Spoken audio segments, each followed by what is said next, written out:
આપો. આ એક બહુ મોટો પ્રશ્ન છે, પણ એની આવો we will start. નમો અરિહંતાણં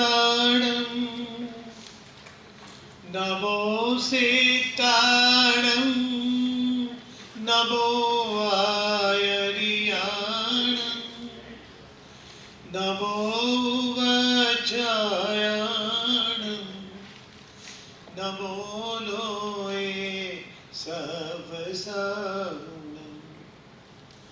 એસો પંચ નમોકારો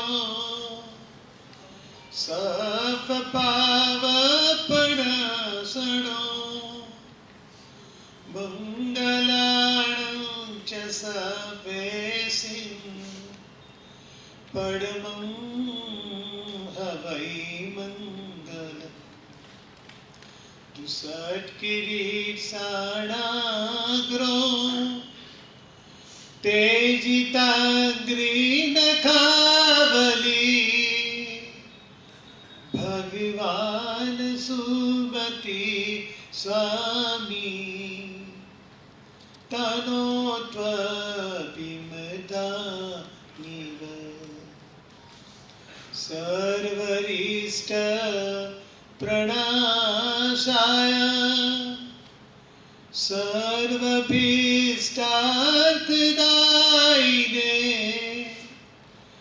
सर्वलब्धिनिधानाय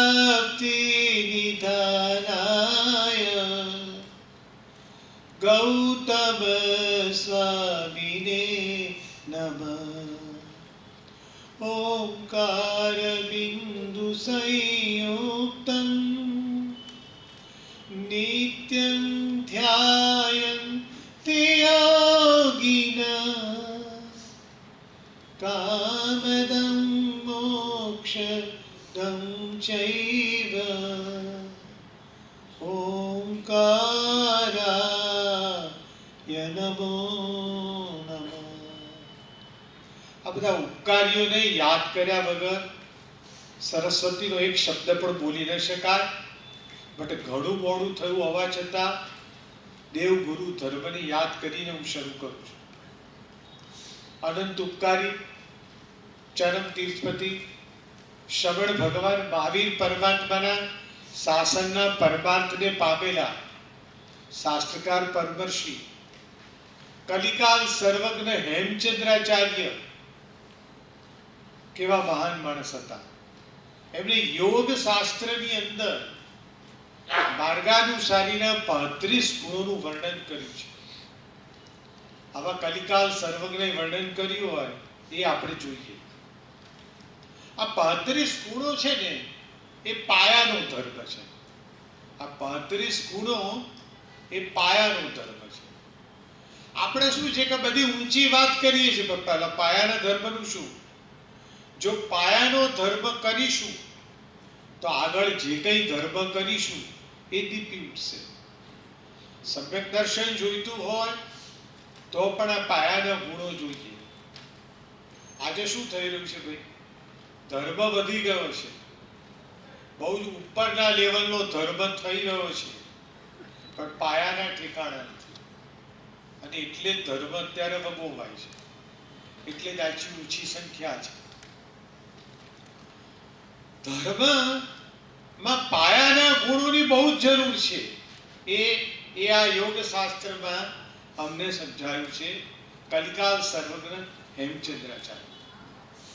આજે શું થયું? માનો કે તમે હમણાં જોયું છે કે ઘણા બધા માસ કમળ થયા, ઉપધાન તપ થયો, પણ ઉપધાન તપની અંદર પણ જો નિંદા કરવાનું આપણે છોડી ન શકતા હોઈએ, ચાલે છે ને આવું ધર્મમાં? એક બાજુ ઉપધાન તપ અને એની અંદર નિંદા કરવાનું કાર્ય પણ જો ન છોડીએ તો શું થાય? એવું કહેવાય કે તમે કપડાં પહેર્યા નથી અને હીરાનો હાર પહેરો છો. હીરાનો હાર એટલે ઉપધાન, હીરાનો હાર એટલે ઉપધાન, અને નિંદા છોડવી નહીં એટલે કપડાં ન પહેરવા. આવી આપણી સ્થિતિ છે. જો આ પાયાના ગુણો આપણે બરોબર સમજીશું, જીવનમાં ઉતારીશું અને પછી ધર્મ કરીશું ને, તો આપણું દાન, આપણું તપ, આપણું શીલ બધું દીપી ઉઠશે. અને એટલે જ આજે પર્વાધિરાજ પર્યુષણના પ્રથમ દિવસે આવો મહત્વનો વિષય લઉં છું. આ વિષય બહુ મહત્વનો છે. હું 60 વર્ષ પહેલાની વાત કરું, 1963-64, કે જ્યારે અમે આબુમાં યુગાધિરાજ ભુવન ભાનુ સુરીશ્વરજીની શિબિરમાં ગયા હતા. એ વખતે આખા ભારતના નામાંકિત વિદ્યાર્થીઓ ત્યાં હાજર હતા. હું પણ હાજર હતો ત્યાં. તો મારા સાહેબે ભુવન ભાનુ સુરીશ્વરજીએ પણ આ વિષય કયો, માર્ગાનુસારીના 35 ગુણો, આ વિષય એમને 1 મહિના સુધી અમને રોજે ભણાવ્યો હતો. બોલો કેટલો મહત્વનો વિષય હશે. બધા નામચીન વિદ્યાર્થીઓ હતા. અત્યારના જે રત્નસુંદર સુરી મારા સાહેબ છે, એ રજનીભાઈ એ વખતે અમારી સાથે હતા. કુમારપાળ વિશા અમારી સાથે હતા. અને આખા ભારતમાંથી આવ્યા હતા. અહીંયા પણ એક ભાઈ બેઠા છે, કીર્તિભાઈ ઝવેરી, એ ખંભાતના હતા, ખંભાતથી આવેલા. કેટલા આણંદથી, કેટલા નડિયાદથી, કેટલા મુંબઈથી. આવા બધા વિદ્યાર્થીઓની વચ્ચે પણ એમને આ વિષય સિલેક્ટ કરવાનો, માર્ગાનુસારી રાખવો, તો કેટલો મહત્વનો વિષય છે. સમય નથી એટલે પૂર્વ ભૂમિકા અહીંયા બંધ કરું છું, સીધો સ્ટાર્ટ કરું છું વિષય. તમારી પાસે મેં એક પેમ્ફલેટ્સ આપ્યું છે, એમાં 35 ગુણ આપ્યા છે. પહેલો, ન્યાય સંપન્ન વૈભવ. પહેલો ગુણ ન્યાય સંપન્ન વૈભવ. જો આપણે સંસારમાં છીએ એટલે આપણે કમાવા જઈએ છીએ, પણ કેવી રીતે કમાવું જોઈએ? ન્યાય અને નીતિથી. છેતરપિંડી કરો, બરોબર છે, એવી રીતે કમાવો તો તમને જીવનમાં શાંતિ, સમતા, સુખ, સમાધિ કશું જ નહીં પડે. પૈસો થશે, પૈસો હશે તમારી પાસે છેતરપિંડીથી કરેલો, પણ જીવનમાં ન્યાય નીતિ નહીં હોય તો તમને ક્યાંય શાંતિ નહીં મળે. એ શાંતિ જેને એટર્નલ આંતરિક શાંતિ કહીએ, એ નહીં મળે. વીર વિજયજીએ પૂજામાં, મને આવ્યું એટલે યાદ આવે છે કે એક લીટી, 2 લીટી એમને પૂજામાં કીધી છે. નહીં ગમે એક નારી ધૂતી, કેવળ ભૂખન ભાગી, ઘેબર ભૂખન ભાગી, જમી જમાઈ પાછા વળિયા, જ્ઞાન દશા તબ જાગી, ભૂલ્યો બાજી, ભૂલ્યો બાજી. નૈગમ એક શ્રાવક હતો, વર્ષો પહેલાની વાત છે. એક નારીને ધૂતી, એક અબૂધ નારી આવી હતી, વસ્તુ જોઈતી હતી, 2 રૂપિયાની વસ્તુ એને 3 રૂપિયામાં આપી. એ જમાનામાં 1 રૂપિયો વધારાનો નફો બહુ મોટો હતો. એટલે એને ઘેબર કરાવવાનું કહી દીધું કે ભાઈ આજે નફો સરસ થયો છે. તો કેવી રીતે નફો થયો છે? ધૂતીને છેતરપિંડી કરી. ઘેબર બનાવ્યું, પણ જમાઈ આવી ગયા, જમાઈને ખવડાવી દીધું. ત્યારે પેલાને જ્ઞાન દશા લાતી કરેલી, મેં જે અન્યાય કર્યો, મેં જે નારીને ધૂતી, એ તો મારા લમણે કૂટાયું, એ કર્મ મારે ભોગવવા પડશે. અને જે ઘેબર ખાવું તું એ તો મળ્યું. તો અન્યાયથી કમાવાનો કોઈ મતલબ નથી. જો તમારે જીવનમાં શાંતિ જોઈતી હોય તો તમારે જીવનમાં શાંતિ જોઈતી હોય તો તમારે સંતોષ રાખતા શીખવું પડે. સંતોષ હોય તો તમે ક્યાંય છેતરપિંડી નહીં કરો, ક્યાંય અનીતિ નહીં કરો. આ સંતોષ બહુ મોટો ગુણ છે. પુણ્યો શ્રાવક જે રે, સંતોષે ભાવ ધરે, મન મંદિરે આવો રે, કહું એક વાત લડી. પુણ્યો પુણી કાતી થોડું ઘણું કમાય અને એક ટાણું કરી લેતો હતો. વિકાસ અને સંતોષ હતો. ભગવાન મહાવીરે પણ પુણ્યને યાદ કર્યો સંતોષ માટે. તો પહેલી આ વસ્તુ છે, આપણે ન્યાય નીતિથી કમાવું છે, પછી ધર્મ કરવો છે. આગળ છેતરપિંડી કરીને ધર્મ નથી કરવો. બીજો ગુણ શિષ્ટાચારની પ્રશંસા કરવી. ઉત્તમ પુરુષોના જે ગુણો છે એની પ્રશંસા કરવી. દેવ ગુરુ અને ધર્મના ગુણો છે એની પ્રશંસા કરવી. એવું આ વાક્ય કહે છે. પ્રશંસા કરવી જોઈએ, પ્રમોદ ભાવ રાખવો જોઈએ. આ આપણો બીજો ગુણ છે. જ્યાં જ્યાં તમને દેખાય કે આ માણસ ગુણવાન છે, પ્રશંસા કરો. બસ પ્રશંસા કરવામાં આપણું શું જાય છે? સાચી પ્રશંસા. અહીંયા ફ્લેટરિંગની વાત નથી, ચમચાગીરીની વાત નથી, ગુણોની પ્રશંસાની વાત છે. ત્રીજું, સરખા કુળાચાર સાથે વિવાહ કરો. મારી પાસે સમય જેટલો છે એ પ્રમાણે હું કાપી કાઢું છું બધું, પણ તમને સમજણ પડી જશે. બરોબર છે? સમાન આચાર હોય, સમાન ધર્મ હોય, સમાન વિચાર હોય એવા કુળ સાથે વિવાહ કરો. એવું આપણા ધર્મમાં અગત્યના કુળમાં લખ્યું છે. આજના કાળમાં કે પહેલાના કાળમાં તમે જોઈ શકો છો કે ક્યારેક સરખા કુળાચાર સરખા ધર્મના હોય ત્યાં લગ્ન થતા હતા. આ વાત છે બાય એન્ડ લાર્જ. એવું પણ બને કે એક જૈન છોકરી બ્રાહ્મણ કુટુંબમાં પરણી અને સુખી પણ હોય, એવું બની શકે. પણ બાય એન્ડ લાર્જ જો તમે સરખા ધર્મ, સરખા આચાર, સરખા વિચારવાળા કુળમાં વિવાહ કરો તો એ વધુ હિતાવહ છે, એવું મારું કહેવું છે. પાપનો ડર રાખવો. જો સંસાર છે તો પાપ તો થઈ જ જવાનું છે. આપણા જીવનમાં પાપ થવાનું છે, ભાઈ નક્કી છે. આપણા જીવનમાં પાપ થવાનું છે, તો પાપનો ડર કરો, પાપનો ડર રાખો. પાપ થઈ જાય એ વાત જુદી છે, જેને પાપ ભીરુતા પણ કહેવામાં આવે છે. પાપ ભીરુતા એટલે પાપથી બીવું. પાપથી બીવું. પાપ કરવાનું ગમે નહીં.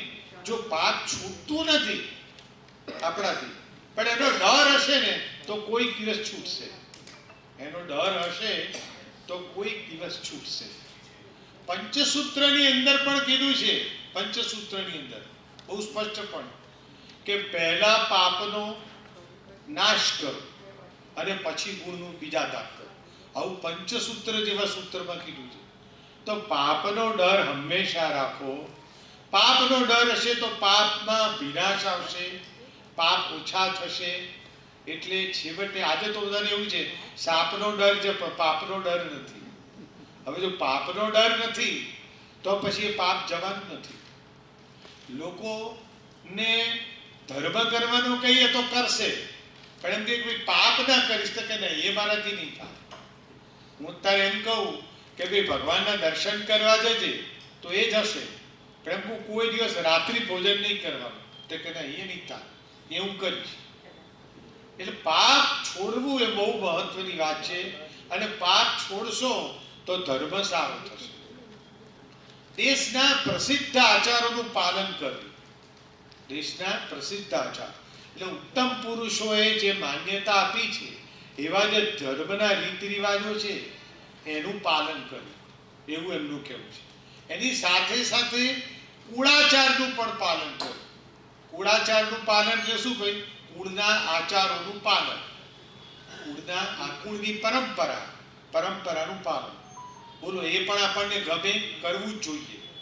હમણાં તમે જોયું કે અંબાણીએ આટલું મોટું લગ્ન કર્યું, અનંત અંબાણી, પણ ગમે એટલી મોટી સેલિબ્રિટી હોય પણ એના જે રીત રિવાજો જે કે એને છોડ્યા નથી. કુળની પરંપરા ક્યાંય નહીં તોડવાની. એ બહુ જ મહત્વનું છે અને એ પણ શીખવું જોઈએ. માનો કે ઘણાના કુળમાં ગોત્રેજ હોય.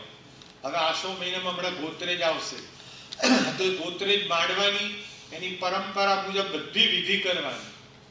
તમે ગમે એટલા હાઈફાઈ થયા, તમે ગમે એટલા ફોરેનમાં ફરો, પણ કુળની પરંપરા ન તોડવી. બરોબર છે? પછી કોઈની નિંદા ન કરવી. છઠ્ઠો, કોઈની નિંદા ન કરવી. મેં હમણાં પહેલું જ વાત કરી કે પરનિંદા એ સૌથી મોટું પાપ છે. પરનિંદા એના જેવું કોઈ પાપ નથી. અને આગળ વધીને કહું આત્મનિંદા એના જેવું કોઈ પુણ્ય નથી. આત્માનું હું મને કેમ ક્રોધ આવે, બરોબર છે, તો આ આત્મનિંદા થઈ. પણ સામાએ કેમ ગુસ્સો કર્યો એ પરનિંદા થઈ. આપણે શું કરીએ છીએ ભાઈ, પરનિંદામાં એક્સપર્ટ છીએ. કોઈનું પણ કંઈ થયું એટલે કહીએ કે તે કેમ આમ કર્યું. બે ભાઈબંધો અત્યારે ભેગા થયા, બે ભાઈબંધો, અને ત્રીજો ભાઈબંધ આજે નથી આવ્યો, આજે આવ્યો નથી. બોલો બે ભાઈબંધો જોડે શું વાત થવાની? તો ત્રીજો ના આવ્યો એની કૂતરી, એની કૂતરી. તો એના કરતા આત્મનિંદા કર ભાઈ, મને કેમ આમ થયું. ગુરુ મુનિએ આ પર્યુષણના સંવત્સરીના દિવસે ઘડો ભરીને ચોખા ભરી લાવ્યા. એ પાત્રમાં તપસ્વી મહારાજોએ થૂક્યું, બરોબર, બાજુમાં જઈ અને પછી વાપરવા બેઠા. હવે એમને ક્ષુધાવેદનીય કર્મ હતું. ક્ષુધાવેદનીય કર્મ હતું એટલે એમને ખાવું જ પડે. સંવત્સરીના દિવસે પણ ખાવું પડે. હવે પાત્રું લઈને ખોલીને બેઠા, તારે અંદર શું જોયું? થૂક જોયું. એટલે આત્મનિંદાએ ચડ્યા કે આ તપસ્વી મુનિનો એમાં કાંઈ ખોટું કહેવું નથી. આવા મહાન દિવસે કે જે દિવસે બાળકો પણ ઉપવાસ કરે, એકાસનું કરે, એ દિવસે હું ઘડો ભરીને ચોખા ખાઉં છું, તો ખરેખર ખોટું કામ કરું છું, બહુ જ ખોટું કરું છું. આવી આત્મનિંદાએ ચડ્યા તો શું થયું? કેવળ જ્ઞાન પામ્યા. માટે પરનિંદા નથી કરવી, જો કરવી છે તો આત્માની નિંદા કરવી. અને આ બધું કરીશું ને પછી ધર્મ કરવો છે. કોઈ પણ ધર્મ કરો પણ પહેલા બધી પાયાની વાત છે. પછી સારા પડોશવાળા સ્થાનમાં રહેવું. આપણે જે સ્થાન નક્કી કર્યું રહેવાનું, એ સ્થાન કેવું હોવું જોઈએ? આજુબાજુનો પડોશ સારો હોવો જોઈએ. એનાથી આગળ વધીને કહું કે દેવ અને ધર્મ મળે એવું સ્થાન રાખવું જોઈએ. મને હમણાં અમારા દેરાસરમાં થોડાક દિવસ પહેલા એક ભાઈ મળ્યા. મને કંઈક બહુ સુંદર મને બંગલો મળતો હતો, પ્રાકૃતિક દ્રષ્ટિએ, બંગલાની બાંધકામની દ્રષ્ટિએ, એસ્ટેટની દ્રષ્ટિએ સરસ મળતો. બાકી ક્યાંય 4-5 કિલોમીટર સુધી કોઈ દેરાસર કે ઉપાશ્રય હતું નહીં. તો મેં સારી પ્રોપર્ટી પણ ના લીધી. અને અહીંયા આ તમારું દેરાસર છે એટલે અહીંયા બાજુમાં નંદનબાગ સોસાયટીમાં મેં બંગલો લીધો. તો કોઈ પણ સ્થાન લો ત્યારે આજુબાજુમાં દેરાસર ઉપાશ્રય હોય એવું સ્થાન લેવું, જેથી કરીને આપણાથી દર્શન થાય, આપણાથી વંદન થાય, પૂજન થાય. આજે તો તમે જુઓ છો કે બિલ્ડરો જ સ્કીમમાં મૂકી દે છે દેરાસર. તો આ બહુ સરસ વસ્તુ છે. પછી સદાચારી સાથે મિત્રતા રાખવી. મિત્રતા કોની જોડે રાખવાની? નદીનું મીઠું પાણી હોય, એ નદીનું મીઠું પાણી દરિયામાં ભળે ત્યારે શું થઈ જાય? ખારું થઈ જાય.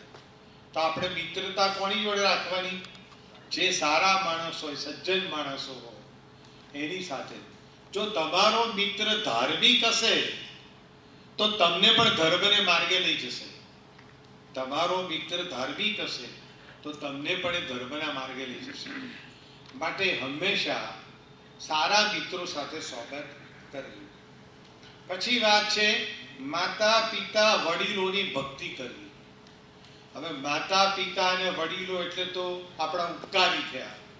એમનો વિનય સાચવવો, એમનું અપમાન ન કરવું, એમને ધર્મ કરવામાં સહાય કરવી, એમને જીવનમાં આનંદ આવે એ માટે જે કંઈ કરવું પડે કરવું. આ બધું શું કહેવાય? માતા પિતા વડીલ પણ આવી ગયા, એની ભક્તિ કરવી. આપણામાં શું છે કે આ બધું નથી. તમે જુઓ છો ત્યારે આખું વાતાવરણ કાળું, કે આ બેઝિક વસ્તુઓ નથી રાખવી અને એનાથી ઊંચા લેવલની વસ્તુઓ તમારે રાખવી છે. તો હું એમ કહેવા માંગુ છું કે આ માર્ગાનુસારીના 35 ગુણો એ પાયાના છે. માતા પિતા વડીલની ભક્તિ ન કરીએ અને તમે ધર્મ કરવા દોડ્યા કરો એ બરોબર નથી. એ શાસ્ત્રકારો સમજાવે છે. પછી ઉપદ્રવ વાળા સ્થાનનો ત્યાગ કરવો. ઉપદ્રવ વાળા સ્થાનનો ત્યાગ કરવો એટલે શું ભાઈ? સાપ, વીંછી, ચોરી, આવા બધા ભય સ્થાનો હોય તો એવા ભય સ્થાનો વાળા જે સ્થાનો છે છોડી દેવા. કેમ? તો એવા સ્થાનની અંદર એકાગ્રતા નથી આવતી, ધર્મમાં સ્થિર નથી થવાતું. મને બહુ વખત પહેલા યાદ છે કે અમારા એક ફાર્મ હાઉસમાં વરંડામાં અમે સામાયિક કરવા બેઠેલા અને એ બંગલો પૂરો થાય ને રોડ હતો, એ રોડ ઉપર એક સાપ ફરતો જોયો. એટલે આખા સામાયિકમાં છેલ્લું જે રહ્યું 10 મિનિટ એમાં સ્થિરતા ના રહી છે. કારણ કે જે ઉપદ્રવ વાળું સ્થાન હોય એમાં તમે રહો, એમાં તમે ધર્મ કરો, એ એકાગ્રતા આવે નહીં. બરોબર છે. નિંદનીય કાર્ય ન કરો. 11 બોલું છું. નિંદનીય કાર્ય એટલે પેલી નિંદાની વાત હતી, આ શેની વાત છે? નિંદનીય કાર્યની. એટલે કે દેશ, જાતિ, કુળ આ બધાની અપેક્ષાએ જે તમે નિંદનીય કાર્યો છે એ ન કરો. જેમ કે ગુજરાતની અંદર તમે દારૂ લાવીને દારૂ વેચવાનો ધંધો કરો, તે કાર્ય કેવું કહેવાય? નિંદનીય કાર્ય કહેવાય. પોલીસ તમને પકડી પણ શકે, તો એવા કાર્યો નહીં કરવા. એટલે હવે દેશ આવી ગઈ, જાતિ આવી ગયું, ધર્મ પણ આવી ગયું. ધર્મ પણ જેને નિંદનીય કાર્ય કરતું હોય, તમે એક બાજુ ચાંદલો કરો અને પછી છેતરપિંડી કરો તો એ ધર્મની દૃષ્ટિએ નિંદનીય કામ છે. પછી 12મું, આવક પ્રમાણે ખર્ચો કરો. તો આવક પ્રમાણે ખર્ચો કરો. તમારી જે આવક હોય, આપણે કહી દઈએ ને કે ભાઈ પછેડી હોય એટલી સોળતાણી, તો આવક પ્રમાણે જ તમારે ખર્ચો કરવો જોઈએ. આજના જમાનામાં શું થાય છે? દેખા દેખીથી લગ્નના ખર્ચાઓ, પેલા રાડો પહેરી છે તો હું પણ રાડો લાવું, પેલા મર્સિડીઝ લાવે છે તો હું પણ મર્સિડીઝ લાવું. તો આ દેખા દેખીથી શું થાય? જો તમારી આવક છે તો ઓકે, નથી તો શું થાય? દેવું વધી જાય. અને જુઓ છો ઘણી વખત જમાનામાં આત્મહત્યાના કિસ્સા પણ પછી બને છે. માટે શાસ્ત્રકારો સ્પષ્ટ કહે છે કે આવક પ્રમાણે ખર્ચો કરો. ત્યાર પછી ધન અનુસાર વેશ ધારણ કરો. એટલે નથી ઊંધી વાત. જેમ આવક પ્રમાણે ખર્ચો કરવો એમ તમારી આવક છે તો પછી વેશ તમે એ રીતે ધારણ કરો. તમારી આવક સારી છે, તમે શ્રીમંત માણસ છો, તમે દેરાસર સારા સારા ટ્રસ્ટોમાં ટ્રસ્ટી છો, અને પછી તમે મેલા ઘેલા ફાટેલા કપડાં પહેરીને જાઓ તો શું થાય? ટીકાને પાત્ર બને. તમે એની આવક છે તો પછી તમે જે સંસ્થામાં જાઓ છો ત્યાં આગળ જરા વ્યવસ્થિત તૈયાર થઈને જાઓ. ત્યાં મેલા, દાખલા તરીકે અમારા દેરાસરની અંદર એક ટ્રસ્ટી હોય અને એ ટ્રસ્ટી શ્રીમંત છે, છતાં મેલા અને ફાટેલા અથવા તો મેલા અને પૂજાના જૂના કપડાં પહેરીને પૂજા કરવા આવે તો કેવા લાગે? એને વેશ એની શ્રીમંતાઈ અનુસાર ધારણ કરવું જોઈએ. બરોબર છે. બુદ્ધિના 8 ગુણો મેળવવા. એટલે દાખલા તરીકે શુશ્રૂષા, ધર્મ શ્રવણ, ચિંતન, પ્રશ્નો પૂછવા, આ બધા બુદ્ધિના ગુણો ડેવલપ કરવા જોઈએ. અત્યારે આપણે પ્રવચન ચાલુ હોય અને તમારે ગ્રાસ્પિંગ કરવાનો પાવર રાખવો પડે તો જ મજા આવે. માનો કે અહીં તમે ઊંઘવાની પ્રવૃત્તિ કરો તો એ બુદ્ધિના ગુણો ડેવલપ નથી થતા. પછી ધર્મ નિરંતર સાંભળો. પ્રમોદભાઈએ તો અહીંયા, અજયભાઈએ તો બંને જણાએ 8 દિવસનો કાર્યક્રમ રાખ્યો. તમે 8 દિવસ ધર્મ સાંભળશો. પણ અહીંયા શું કીધું છે? ધર્મ નિરંતર સાંભળો. શાસ્ત્રમાં એવું કીધું છે કે સાધુ પુરુષોએ વ્યાખ્યાન આપવું એનો ખોરાક છે. એટલે એવો પણ દાખલો આપ્યો છે કે એક સાધુ પુરુષ માંદા છે અને કફ થઈ ગયો છે પુષ્કળ, તો કે વ્યાખ્યાનની પાટે બાજુમાં રખિયાની કુંડી રાખી અને ચાલુ વ્યાખ્યાને પણ ગળફો કાઢીને પણ વ્યાખ્યાન તો આપવું જ જોઈએ. એટલે સાધુનો વ્યાખ્યાન આપો એ ખોરાક છે એવું શાસ્ત્રમાં લખ્યું છે. અને આપણા માટે શું લખ્યું છે? નિરંતર સાંભળવું, રોજે વ્યાખ્યાનમાં જવું એ આપણી ફરજ છે, જવાબદારી છે, આપણું કાર્ય છે. એનાથી શું થાય છે? ધર્મ નિરંતર સાંભળો, ધર્મમાં શ્રદ્ધા વધે છે. તમે ત્યારે સાંભળો એટલે શ્રદ્ધા વધે. શ્રદ્ધા વધે એટલે હૃદય નિર્મળ થાય છે, આંતર શુદ્ધિ થાય છે, જીવન સુંદર બને છે. બરોબર? તો ધર્મ પણ નિરંતર સાંભળવું જોઈએ. અજીર્ણ થતા ભોજન કરવું નહીં. જો આ બધી વાતો છે ને પાયાની છે. મોટી મોટી વાતો આપણે બહુ કરી ધર્મની ભૂતકાળમાં, હવે હું આ પાયાની વાતો કરું છું. પાયાની વાતોથી ધર્મદીપી ઉઠે છે. તો અજીર્ણ થયું હોય તો ગમે એટલી સારી વસ્તુ હોય, ગમે એટલી ભાવતી વસ્તુ હોય, ગમે એટલી મિષ્ટાન વસ્તુ હોય, પણ અજીર્ણ થતા ભોજન કરવું નહીં. બદામ પણ પચે નહીં તો ખાઈને શું કરવાનું ભાઈ? માટે અજીર્ણ થતા એટલે ખાવામાં વિવેક રાખો, કહેવાનો ભાવાર્થ છે. જમવામાં વિવેક રાખો. આપણા ભગવાને કશું જ ના થાય ને તે એકાસનું બેસણું એટલું સરસ કીધું છે કે રોજ જે તમે કરો એ ડેઈલી થાય, દરેક માણસ કરી શકે. ના એવું છે જ નહીં, બધા કેપેબલ છે. જો કરો તો આ કોઈ પ્રશ્ન જ આવે નહીં, એકદમ વિવેક અને કંટ્રોલ આવી જાય. પ્રકૃતિ અનુસાર ભોજન કરવું. આપણી જે પ્રકૃતિ હોય, દાખલા તરીકે એક માણસને કેરીનો રસ ખાય અને એની પ્રકૃતિ પ્રમાણે એને માફક નથી આવતો, ડાયરિયા થઈ જાય છે, તો પોતાની પ્રકૃતિ નથી તેને કેરીનો રસ નહીં ખાવાનો. સૂંઠ માફક નથી આવતી તો નહીં ખાવાની. એવી જ રીતે શિયાળો, ઉનાળો, ચોમાસું એ પણ પ્રકૃતિ છે. એ પ્રકૃતિ અનુસાર ભોજન કરવાનું. આજે ચોમાસું હોય અને તમે બદામ પાક અને ભારે વસ્તુ ખાઓ એ વ્યાજબી નથી. પછી 18મું, ધર્મ અર્થ કામને પરસ્પર બાદ ન આવે તેમ કરવું. એટલે આ સામેટ્રિકલી જાય છે. જો આપણે સંસારમાં જે ધર્મ, અર્થ, કામ આ બધું જ કરવાનું છે આપણે, કારણ કે આપણે અર્થ વિધિ પણ કરવી પડશે, કમાવા પણ જવું પડશે. પણ પૂજાને ધક્કો મારીને, તમારો માનો કે રોજનો નિયમ છે કે ભગવાનની પૂજા કરવાની, રોજનો નિયમ છે ભગવાનના દર્શન કરવાના, તો એને ધક્કો મારીને તમે કમાવા જાઓ એ બરોબર નથી. બધું બેલેન્સ કરીને કરવું જોઈએ. પછી 19મું, સાધુ અતિથિ દીન દુખિયાની સેવા કરવી. હવે દીન દુખીની સેવા કરવી, અતિથિની સેવા કરવી એ તો એક આપણો પ્રાઇમરી ધર્મ છે અને આપણે કરવી જ જોઈએ. એને ઔષધ જોઈતું હોય, એને ભોજન જોઈતું હોય, એને પાત્ર જોઈતું હોય તો બધું આપવું જોઈએ. કદાગ્રહ કરવો નહીં. એટલે મોટે ભાગે શું હોય છે આપણને કે મારું એ સાચું, મારું એ સાચું એટલે શું? એ કદાગ્રહ થયું. ખરેખર શું કરવું જોઈએ? સાચું એ મારું, જે સાચું છે એ મારું, મારું એ સાચું એવું નહીં. સમજી ગયા મારું કેવું? આ કદાગ્રહ જે મારું એ સાચું. તટસ્થ માણસો આપણને સમજાવે કે ભાઈ આ તું કહે છે બરોબર નથી, તો આપણે સમજવું જોઈએ. ભૂલ દરેક માણસની થાય, ભૂલ દરેકની થાય, પણ ભૂલ કબૂલ કરો તો એ મહામાનવ છો તમે. એટલે હઠાગ્રહ આવું કદી કરવું નહીં. હું કહું એ સાચું, આવું કદી ન કરવું. ગુણીજનોનો પક્ષપાત કરવો. એટલે આપણે કહીએ ને ગુણથી ભરેલા ગુણીજન દેખી.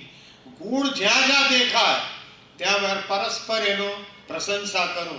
ગુણ જ્યાં દેખાય ત્યાં પ્રશંસા કરો. એટલે પેલું જ વાક્ય આપણું, ગુણીજન દેખી હૈયું મારું નૃત્ય કરે. બસ આપણું આનંદ થવો જોઈએ, કોઈના ગુણ જોઈએ. અયોગ્ય દેશકાળમાં ફરવું નહીં. અયોગ્ય દેશકાળ એટલે કોઈ પણ માનો કે સંઘ હોય, કોઈ પણ રાજા હોય, કોઈ પણ જ્ઞાતિ હોય, એને નિષેધ કર્યો હોય.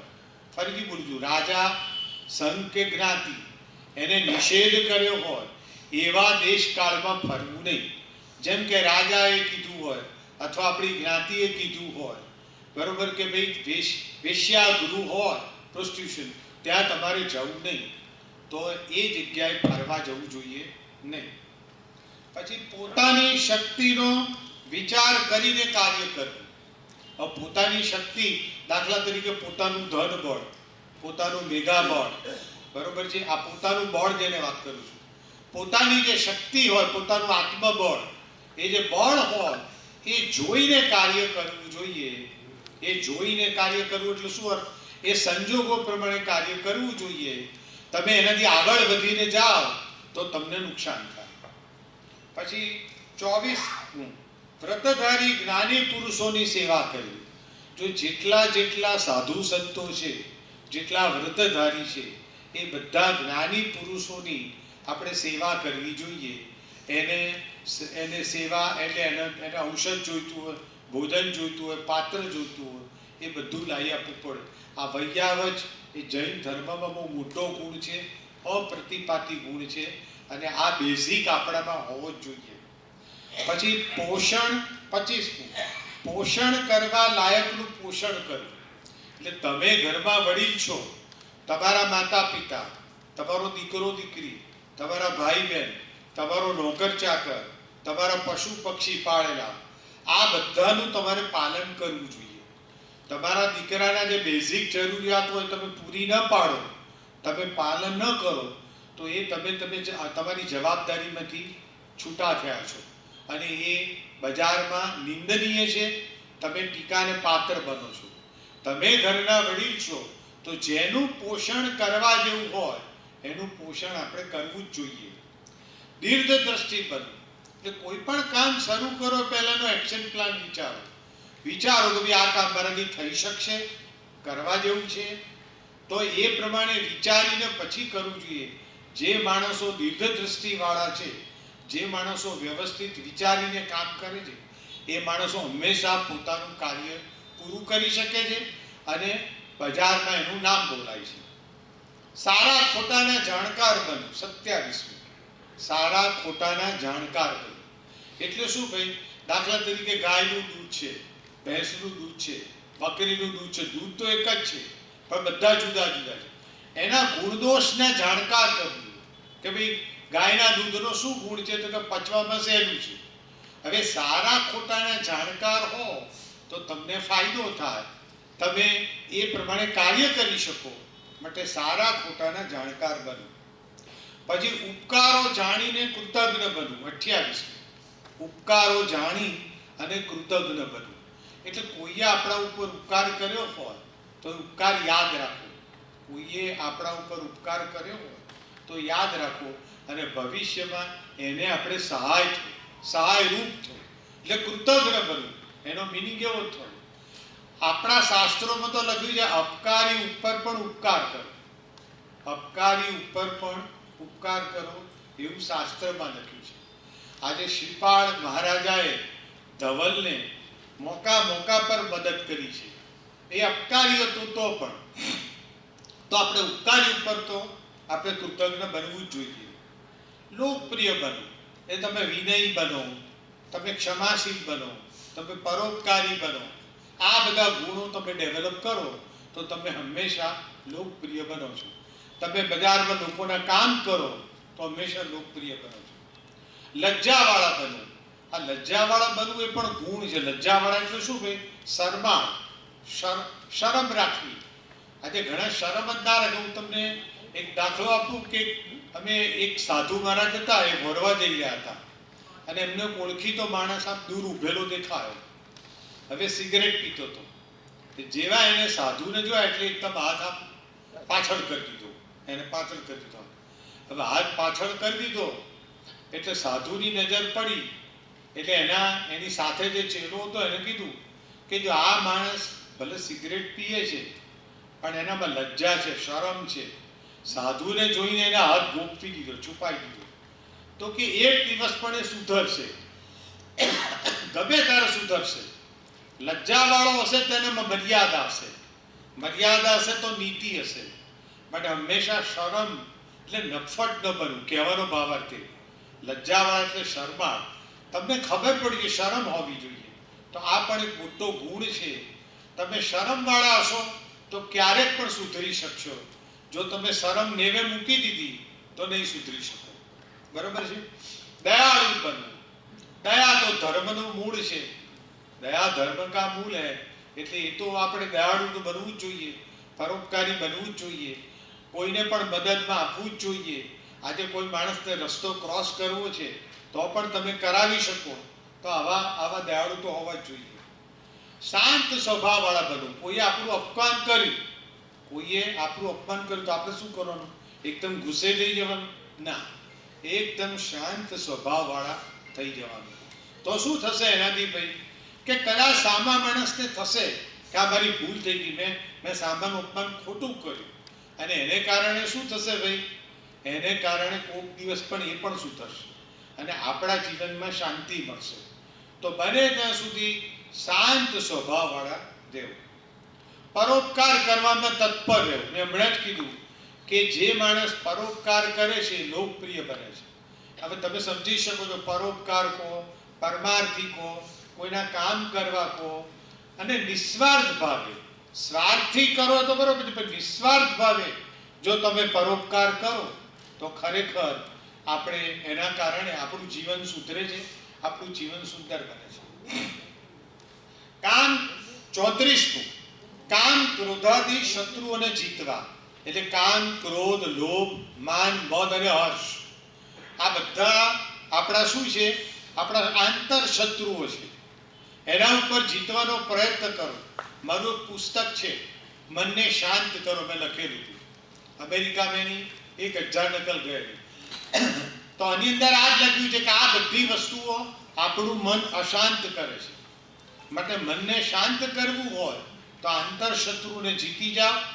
આંતર શત્રુને જીતશો તો બાહ્ય શત્રુ ઉપર પણ કાબુ આવી જશે. એટલે આંતર શત્રુ ઉપર જીતવાનો પ્રયત્ન કરો. જો પ્રયત્ન બધો થાય, આજે મને અભિમાન આવ્યું તો કાલે ઓછું કરવું છે, આજે મને ગુસ્સો આવ્યો કાલે ઓછો ગુસ્સો કરવો, એ ચોક્કસ થાય. મહેનત કરીએ તો થાય. આપણા આંતર શત્રુને જીતી શકીએ. અને હવે છેલ્લું, ઇન્દ્રિયોને વશ કરવી. જો ઇન્દ્રિયો એટલે પહેલી આ સ્પર્શ ઇન્દ્રિય આવે, સ્પર્શ, બીજી જીભ, ત્રીજી નાક, ચોથી આંખ અને પાંચમું કાન. આ 5 ઇન્દ્રિય થઈ. અને છઠ્ઠું મન. આ બધા ઉપર કંટ્રોલ કરતા શીખવું પડે. અને ચોક્કસ થઈ શકે છે. આપણે મનથી નક્કી કર્યું હોય 10%, 20%, 30% આવી ઇન્દ્રિયો આપણે વશ કરી શકીએ છીએ. અને ઇન્દ્રિયોને વશ કરો પછી બોલો, ધર્મ કરવાની કેવી મજા આવે? બહુ જ મજા આવે. ઘણા માણસો, દાખલા તરીકે તમે સામાયિક પ્રતિક્રમણ કે વ્યાખ્યાનમાં બેઠા છો અને તમે ઇન્દ્રિયો વશ નથી, એટલે વારે ઘડીએ તમે આમામ કરો, આમામ કરો, તો એ શું છે? તમારા ધર્મમાં સ્થિરતા નથી આવતી. તમે એક વખત સ્થિરતા નક્કી કરો તો ધર્મ કરવાની મજા આવે. ફરીથી કહું છું કે આ 35 ગુણો એ પાયાના ગુણો છે, બહુ જ અગત્યના છે. તમને આજે સમયના અભાવે આપણે એને બરોબર એક્સપ્લેન નથી કરી શક્યા, પણ ઘરે એને બરોબર ધ્યાનથી રોજ એકવાર વાંચી જજો તો પણ આપણા જીવનમાં ઘણો સુધારો આવશે. અને પછી આપણે જે દાન કરીશું, જે તપ કરીશું, એ બધું દીપી ઉઠશે, આત્માનું કલ્યાણ કરશે, આત્મા ગુણ સ્થાનક ચડી શકશે. અને બહુ જ પાયાની વાત આવા બધા આચાર્ય ભગવંતો સમજાવે છે. આજે આપણે ટૂંકમાં સમજ્યા. ભગવાનની આજ્ઞા વિરુદ્ધમાંથી કંઈ પણ બોલી ગયું હોય તે રીતે વિચ્છામી દુક્કડમ. જય જય.